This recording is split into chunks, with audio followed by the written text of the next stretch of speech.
la loi ne peut plus rien pour vous, il vous reste un recours, un seul, l'agence Tourisque. L'agence Tourisque, c'est vraiment la dernière chance, au dernier moment, les mauvais coups, les truands, l'agence les règle au comptant. Si la justice vous attend, l'agence Tourisque, l'agence tournant, pour la victime, aux avoirs, tout à coup elle surgira.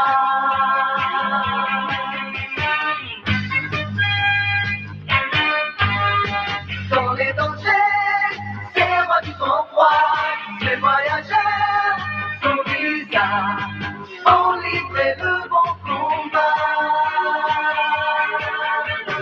L'agence Tourisque, c'est vraiment la dernière chance du moment.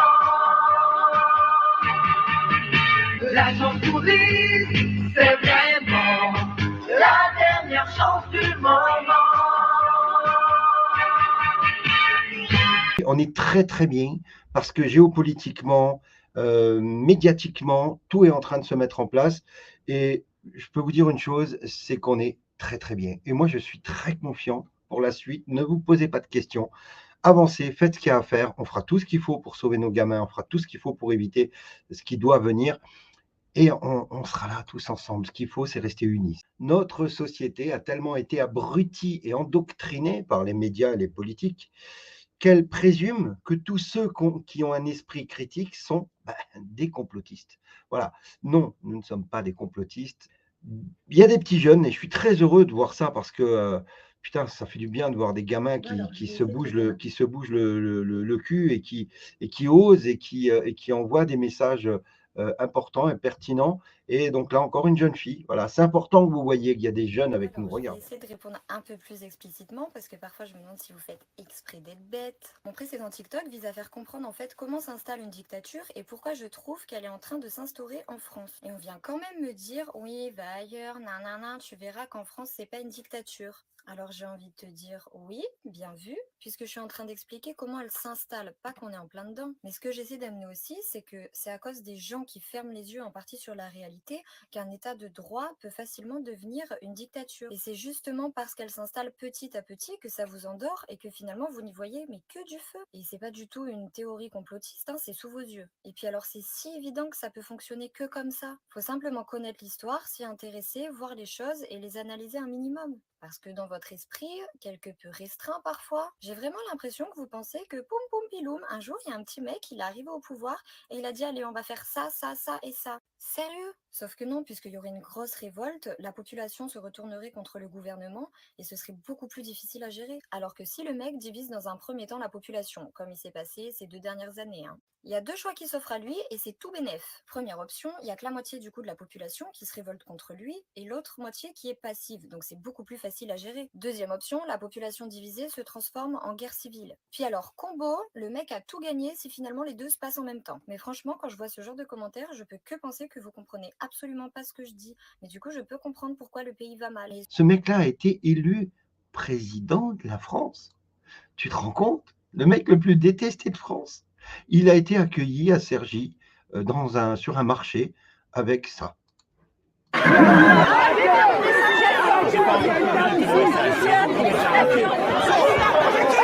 Projectile!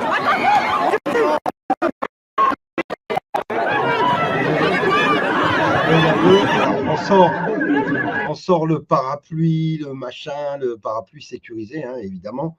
C'est un parapluie qui évite les balles et tout projectile. Évidemment, ce mec-là est soi-disant le président le plus aimé des Français. Voilà. Bon, on va pas reparler de la fraude. On sait qu'il y a eu fraude. J'ai vu que Brussa et d'autres ont fait des trucs. Ça a été validé aujourd'hui par le Conseil d'État. Tous les évêques et les prêtres a récité l'exorcisme, tu lis bien, hein, contre la bête assise sur le trône de France et a excommunié ceux qui ont fait le choix du diable. C'est fort quand même comme mot. Hein. C'est-à-dire que l'archevêque, il a dit, on excommunie tous ceux qui ont voté pour ce mec, en gros. C'est le diable. Il est envoyé par le diable en personne. On vous a dit depuis longtemps que ça allait être biblique, qu'il y a le bien et le mal, la lumière et l'obscurité. On ne traverse pas, on ne voit pas la lumière tant qu'on n'a pas traversé l'obscurité, et on la traverse ensemble, et c'est pas simple. Et c'est pas facile, je le sais. Je sais que c'est fatigant. Je sais que c'est dur. Mais sans parler de Dieu, parce que moi j'appelle ça la source, mais parce que Dieu a été tellement utilisé à mauvais escient, mais Dieu trace un chemin là où il n'y a plus d'espoir. Gardez la foi, les amis. Tu arrives au bord de ce précipice, tu te dis, il y a 5 mètres entre les deux, là, j'y arriverai jamais. Eh bien si, il y a toujours un chemin quand tu as la foi.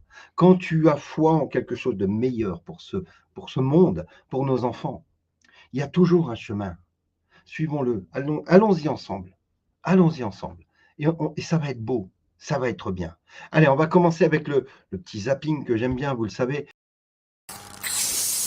10 secondes avant de découvrir ensemble qui, de Marine Le Pen ou d'Emmanuel Macron, vous aurez choisi pour diriger la France dans les 5 années qui viennent. C'est Emmanuel Macron.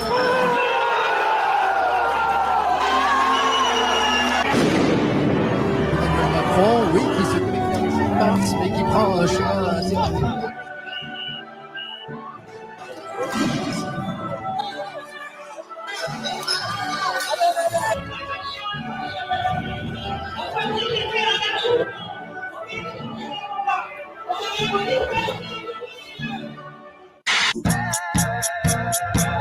C'est la moutonnerie.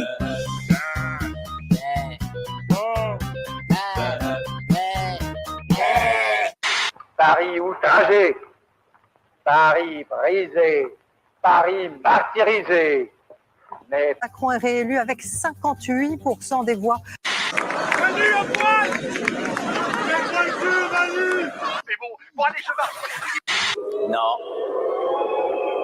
Ne sifflez pas. Non, ne sifflez jamais. Ne les sifflez pas. Ne sifflez pas. Ne sifflez pas. Ne les sifflez pas. Ne les sifflez pas. Non. Ne sifflez personne. Nique ta mère. À toutes et à tous, je dis, ne vous résignez pas. Je demande aux Français de m'élire Premier ministre. À m'élire comme Premier ministre. Pendant ce temps-là, je vous enculerai. Alors, en cas de réélection d'Emmanuel Macron, le gouvernement présentera sa démission dans les jours suivants. Si le président de la République est réélu, l'usage veut que le Premier ministre remette la démission de son gouvernement. Et comme je suis profondément républicain, je me conformerai à cet usage républicain.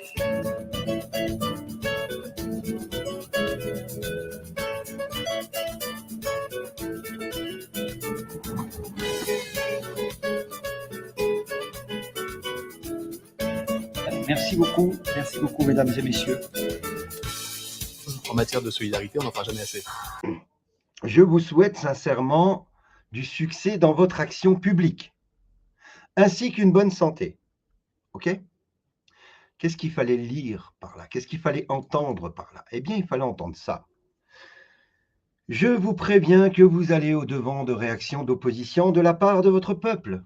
Ça, c'est ce qu'il faut entendre par « Je vous souhaite sincèrement du succès dans votre action publique ». Le logiciel qui permet à la chaîne d'afficher les données du ministère de l'Intérieur a compté les voix de certaines communes 2 fois pour les 2 candidats. Ça, c'est une explication d'après eux. Donc, soi-disant, le logiciel du ministère de l'Intérieur, donc on voit déjà qu'il y a un problème, a compté les voix de certaines communes 2 fois. Il n'y a pas comme un problème, un foutage de gueule. C'est l'explication la plus stupide que je n'avais jamais vue. Le logiciel qui double les voix. Sauf qu'ils oublient qu'en même temps, les résultats des villes et des villages tombaient. Que cela aurait dû interpeller de suite une ville ou un village où Marine fait par exemple 75% face à Macron. Non. Mais il y a eu une fraude. On va la trouver. Mes amis Silvano Trotta, avec Bon Sens, tout ça, Carlo Alberto Brusa, sont en train de faire des recours. C'est bien. Ça n'ira pas, on va dire que je ne pense pas que le Conseil constitutionnel va retoquer l'élection, mais je pense qu'on pourra mettre en lumière des manquements graves et des failles graves. Je le répète, 21h10, le ministère de l'Intérieur valide le dépouillement de 13,9 millions de bulletins pour Marine Le Pen. 21h12, ce chiffre monte à 14,4 millions de bulletins pour Marine Le Pen. Donc, c'est validé par le logiciel du ministère de l'Intérieur. Donc, normalement, il n'y a pas de problème. 22h45, il descend à 11,6 millions pour Marine Le Pen. Comment peut-on perdre des voix en 2 heures? En 1h40? Comment? 1h30, 2 millions de voix en moins. 2,8 millions de bulletins se sont évaporés entre 21h12, heure miroir parfaite, et 22h45, et Marine Le Pen est retombée sous Emmanuel Macron. Il y avait des machines à voter. Et au second tour, les prisons françaises ont voté, soi-disant, à 63,5% pour phase de paix de Grenouille. Ok, pourquoi pas? Expliquez-moi ce genre de fraude-là. Normalement, quand on met, la plupart du temps, tout le monde fait ça, quand on met le bulletin dans l'enveloppe, il est plié en deux. On plie toujours son bulletin. Et regardez là, pas un bulletin n'est plié. Ils sont tous nickel. Tous nickel. Je sais pas. Voilà, il y a des questions à se poser, tu vois. Il y a vraiment des questions à se poser. Donc, comme je l'ai dit tout à l'heure, mon ami Silvano Trotta et toute l'équipe de Bon Sens, qui font un très très bon travail, font une requête aux fins d'annulation des résultats du second tour de l'élection présidentielle et de reprise de la procédure électorale sur ces derniers errements. Donc, qu'est-ce qu'on dit? C'est en raison de ces considérations de texte, donc on parle de cette histoire de fraude éventuelle, et de cette récente jurisprudence qu'il est demandé au Conseil constitutionnel, LOL, Juppé et consorts, sur le fondement de la fraude, d'annuler le résultat de l'élection présidentielle tel qu'annoncé officiellement par M. Laurent Fabius. On parle de Jean-Luc Mélenchon. Savez-vous avec quel niveau d'abstention Jean-Luc Mélenchon a été élu député en 2017? Il a été élu député avec 64% d'abstention. On va voir ce chiffre. Donc, c'est un peu la paille et la poutre. C'est-à-dire que, à côté de ça, 28% d'abstention, mais c'est rien du tout. Est-ce qu'on parle de Jean... Voilà, ce mec qui veut être élu, parce qu'on n'élit pas un Premier ministre, qui veut être élu, donc avoir une majorité à l'Assemblée nationale, il a été élu avec 64% d'abstention. Ça veut dire qu'il n'y a que 33 ou 34% de personnes qui ont voté, et seulement dans ces 33 ou 34%, il y a des gens qui ont voté pour Macron a chargé donc Marguerite Cazeneuve de la nouvelle réforme des retraites. Mais savez-vous où elle travaillait avant? Chez McKinsey, oui, elle travaillait chez McKinsey. Donc, elle travaillait chez McKinsey et elle était directrice de l'ARS Île-de-France. Et maintenant, elle va conduire la réforme des retraites. Voilà cette jeune femme, cabinet du président de la République et du Premier ministre sinistre chez le président de la République. Voilà, Laurent Alexandre. Après sa victoire électorale, quelle est la réforme de société que phase de paix de Grenouille devrait pousser en priorité selon vous? Alors, regardez, c'est hallucinant. La GPA, le droit à l'euthanasie, droit au séquençage ADN pour tous et droit à la sélection embryonnaire bébé à la carte. Voilà ce que nous propose le monde de ces fils de pute. Ni plus ni moins que de l'eugénisme. Ni plus ni moins que de la merde. Allez, petite vidéo pour comprendre le monde que nous avons vécu et qu'il nous propose et qu'on va évidemment rejeter, combattre et qu'on va faire tomber, clairement. Ne jamais céder au complotisme, à l'obscurantisme, au relativisme. Théorie de complot. Le film de complot est un genre très vaste, allant du plus fantaisiste des complots. Tous les pères des prix Nobel étaient contraints, sous la menace, à donner des échantillons de sperme dans des petits flacons en plastique qui sont entreposés dans les sous-sols de l'immeuble du Rockefeller Center sous la patinoire. Au plus probable des complots. N'obéissez pas aux ordres d'utiliser des armes de destruction massive contre quiconque. Je suis venu en Irak pour trouver des armes et sauver des vies. Et j'ai trouvé que dalle. Pourquoi nos équipes n'ont jamais pu trouver une seule arme? Des infos bidons. Peut-être qu'on se pose pas la bonne question. C'est une théorie. Avec une particularité néanmoins, c'est que le plus fantaisiste des complots est parfois rattrapé par une réalité si proche du film que la vérité est à jamais entachée par le doute. Par exemple, dans Au revoir à jamais, 5 ans avant le 11 septembre 2001, le film nous expliquait que le premier attentat contre les World Trade Center qui avait eu en 1993 n'était qu'un coup d'essai. Vous allez me dire que vous planifiez un attentat terroriste pour soutirer du pognon au Congrès? On voyait alors des membres du gouvernement placer des corps de musulmans dans un véhicule. Nous blâmerons les musulmans naturellement. Pour un faux attentat suicide destiné à tuer 4000 personnes au cœur de New York. 1993. World Trade Center bombing, remember? During the trial, one of the bombers claimed the CIA had advanced knowledge. The diplomat who issued the terrorist visa was CIA. Dans un genre nettement plus ambigu, The Ghostwriter de Roman Polanski. Cette fois-ci, c'est l'ancien Premier ministre anglais, Tony Blair, qui est visé. La théorie du film est que la CIA use de sa logistique pour faire élire le chef du gouvernement anglais. Vous croyez que c'est possible? Tenez une question. Citez-moi une décision que Lang a prise en 2 ans comme Premier ministre, qui n'a pas été dans l'intérêt des États-Unis. Il mise sur un arriviste sans conviction politique, sorti de nulle part, qui a fait un peu de théâtre dans sa jeunesse et s'est avant tout charmé les foules. Vous avez fait du théâtre? Un peu. Une bonne formation pour la politique, le théâtre. Disons que ça me plaisait. Vous savez, monter sur scène, faire semblant d'être un autre et puis se faire applaudir pour ça. Dans le seul but d'avoir un pantin européen prêt à servir les intérêts américains. Les déclinaisons du film de complot sont infinies. Chérie, tu veux savoir qui a tué Kennedy? Imaginez un jeune ministre à l'image neutre, venu de la finance, au tempérament modelable. Un grand cabinet de conseil américain lui propose de travailler gratuitement à sa campagne afin de faire de lui le prochain président de la République française. Là, on accroche le spectateur, c'est une très très bonne intro. Alors, travailler gratuitement et être américain, surtout pour un gros cabinet de conseil, ça paraît un peu gros, mais c'est qu'un film, juste un film. Une vingtaine d'employés de ce cabinet qui se font habituellement payer 2000 balles par jour choisissent le bénévolat le temps d'une élection. Si le public suit, moi ça me va. Dans ce scénario, le cabinet de conseil américain, on l'appellerait Macintosh, MacGyver, McKinsey. C'est pas important. Du moment qu'il donne des conseils qui permettent de prendre le pouvoir. Et plutôt qu'un programme cohérent, la campagne ciblerait des groupes en leur disant ce qu'ils veulent entendre. Tu dis ça à la gauche, ça à la droite, ça aux écolos, ça aux communautés. Tu promets une femme Premier ministre, tu leur fous un barbu dépigmenté.